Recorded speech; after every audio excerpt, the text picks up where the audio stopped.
The Industrial Revolution was the rapid development of industry that occurred in Britain in the late 18th and 19th centuries, brought about by the introduction of machinery. It was characterized by the use of steam power, the growth of factories, and the mass production of manufactured goods. However, in Africa, this was not so much the case, as it was less urbanized and had less cultural impact. Ronald Reagan once said that entrepreneurs and their small enterprises are responsible for almost all the economic growth in the United States. This is true for both Ronald Reagan's time and the time of the Industrial Revolution. In the 18th and 19th centuries, entrepreneurs who started factories and started businesses were key to the growth and production of the Industrial Revolution.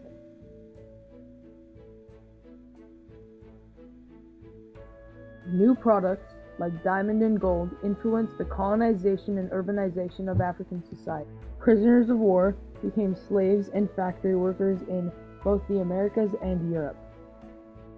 Developing an economy for the otherwise unused land was also incredibly important to Europe.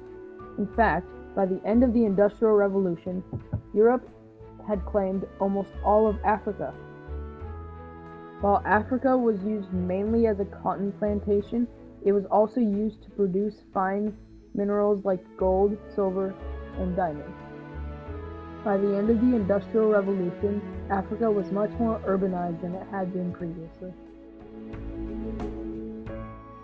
In rural areas where society relied on farming, jobs which were once done with old wooden plows were done with the cast iron plow of Charles Newbold, which was later replaced by the steel plow of John Deere and Leonard Andrews.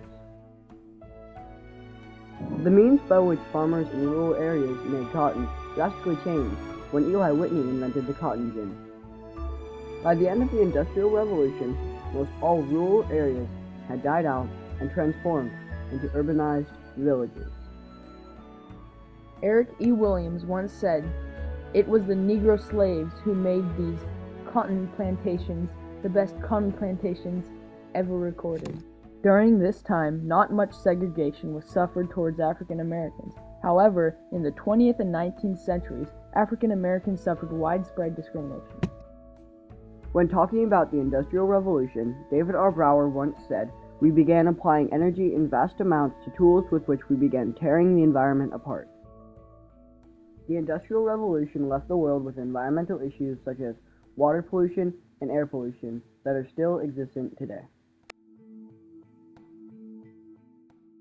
In Japan, thousands of foreign experts were hired to teach Japanese workers and managers in the late 1800s. Railroads were built, mines opened, and a banking system was created. Industries started to produce ships, ornaments, silk, cotton, chemicals, and glass. Japan was the most industrialized place in Asia by 1900. Germany was late in adapting to the Industrial Revolution because there was no centralized government yet. Germany was known for its coal and iron production as well as their rail network. Britain changed from an agricultural society to factories and large machines. Britain was known for its cloth industry. Many women worked from their houses, but it got too crowded. The women moved to large factories. The lasting effects of the Industrial Revolution were new ideas, increase in entrepreneurs, and the advancement of slavery. It brought on new ideas about inventions and the free economy. The will to make it big and invent as an entrepreneur rose due to the Industrial Revolution. It also brought more slavery because of the need of cheap factory workers.